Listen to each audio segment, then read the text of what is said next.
What's up, travelers? Welcome to my Draw My Life video. Now, the annoying thing is that I've literally wanted to make this for about, what month is it?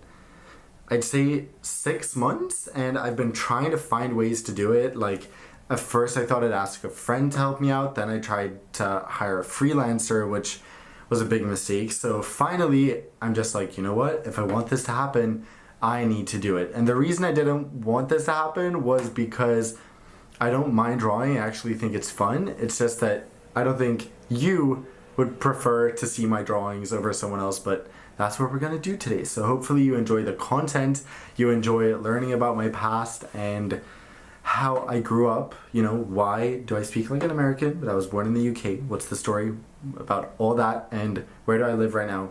Well, maybe you know that, but in any case, there's a lot of unanswered questions which you should find out in this video, so I hope you enjoy getting to know me, and without further ado, enjoy my art. I was born on May 13th, 1997 in Westminster, London. My American dad and Swedish mom were both business people, and I had a great first few years of my life with a loving family. My dad worked hard at an office while I was lucky to have my mom stay home. A few months before I turned 3, my little brother Jacob was born. During those years, we lived under the approach path to Heathrow, and Dad would often take me there to watch the planes land and take off. He's fascinated by pretty much everything, so while I developed to be an app geek, this is just one in a number of interests I explored with him, including trains, cars, and many, many more. Shortly thereafter, at age 4, my parents put me into a typical English private school, which I did not enjoy at all. I felt so horrible in school that we did a 180 and moved to a little village in the countryside called Forest Row. There I was enrolled in the flagship of the British Waldorf Steiner schools, Michael Hall. The school and the village were both very bohemian and international, so I grew up with the alternative crowd. There was lots of playing in nature, visiting farms, drawing, singing, and other down-to-earth activities. Technology was not part of my world. After 4 years there, my father lost his job and moved back to New York in an attempt to find stable employment.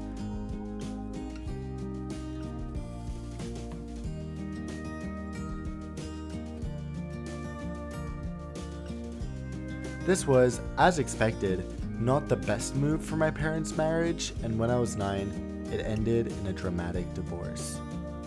My mom could not afford to stay in England, so that summer she uprooted us, and my brother, my mom, and I moved back to our childhood hometown outside Gothenburg, Sweden, where we continued to attend a Waldorf, aka hippie school, for 3 more years. Luckily, my mom's side of the family embraced us, and my aunt and uncle became like a second pair of parents to me, and my 2 cousins like extra siblings. In April 2009, 3 years after we'd moved, my brother and I were finally able to visit our dad in New York. From then on, we had a few years where he'd fly to New York 3 or 4 times a year, so flying became a very regular part of my life. Around this time, I transitioned from elementary school to middle school, moving from my hippie school in the city to a traditional state school in the town where I lived. This was the hardest period of my life. I felt like I couldn't relate to anyone around me, like everyone was in this big bubble and I was standing on the outside. I would come home every day and play Microsoft Flight Simulator as a way of not only getting an outlet for my passion for aviation, but also getting out of small town life. On December 11th, 2009, 12-year-old me started a YouTube channel called Dantorp11. I published videos from the flight simulator, and although the process was very slow, the excitement and longing that my YouTube channel brought literally got me through middle school by letting me escape my everyday life. In 2013, I graduated and was accepted to one of the most prestigious and rigorous programs in Gothenburg, the International Baccalaureate at Hvitfeldtska High School. My life changed in an instant, because I suddenly felt similar to the people around me, like we all had similar goals and interests. Well, at least generally speaking, not everyone was as obsessed with planes as I am, but yes, generally. As someone who is very academically oriented, this jump in intensity challenged me in a good way. I got to explore a lot, try new things, and meet a ton of new people. I had my party period between 16 and 17, which is a common age in Sweden. It was a crazy time, but I'm really happy I got it out of my system at such a young age, because now I can never imagine traveling just to party or staying up all night just to sleep the next day away. So over time, I've definitely become more of a bed at 9 or 10, get up at 5 or 6 a.m. type of person. While I loved high school, it was also a hard time. All these new experiences and perspectives challenged me because as I saw a world of opportunities opening in front of me, I started feeling stuck. In the fall of my junior year, it got really bad, and I woke up every day feeling angry and frustrated at school for keeping me locked down and preventing me from actually going and living my life to the fullest. I felt like time was ticking. For a few months, I was depressed until I unexpectedly fell for my classmate, a Swedish boy named Oscar. After months of nerves and emotions trying to figure out these new feelings, I found out the feelings were reciprocated, and we've been inseparable ever since. So if you're wondering who I always travel with, he's the guy. Also at 17, in April 2014, I was finally approved for AdSense and received my first YouTube check for $300 after 5 years of doing YouTube without any thought of money. This check changed my life. When I got it, I literally had a couple cents left in my bank account because my family was going through a rough time financially, and my parents had decided it was time for me to pay for everything except food and housing. That small income helped me take my channel to the next level, and the next year in 2015, I was the first YouTuber ever to collaborate with an airline when Finnair upgraded me on their brand new A350. I was so amazed to have this kind of opportunity. It opened a world to me, and for the coming 16 months, I worked with a lot of airlines around Europe. But it wasn't fulfilling. It didn't make me feel good making these videos because I knew there was something I had to do.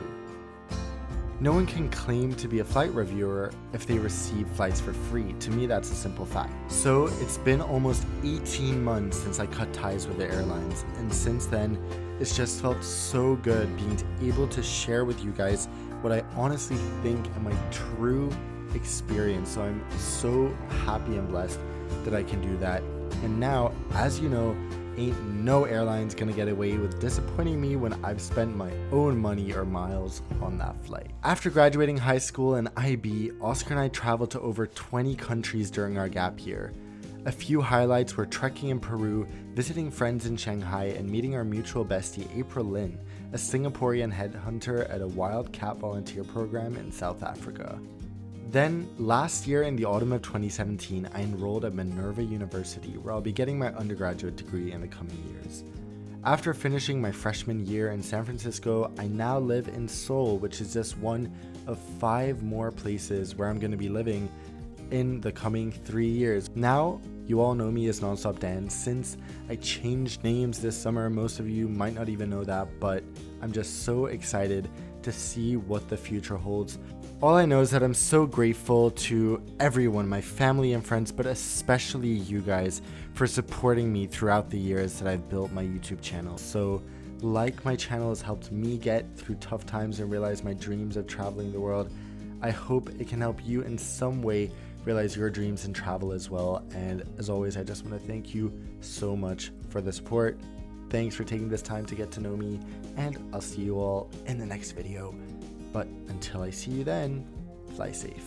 Alright guys, thank you so much for watching. As I said in the beginning, I really hope you did enjoy learning about my past, getting to know me a bit more, and hopefully this will give you a better picture of who I am, where I'm from, all that good stuff. Thank you for bearing with me through my terrible drawings. It was still a lot of fun to do actually, and now I have a little whiteboard that I can use in my apartment. But in any case, thank you so much for watching. I'll see you for a review very soon, and until I see you all next time, fly safe.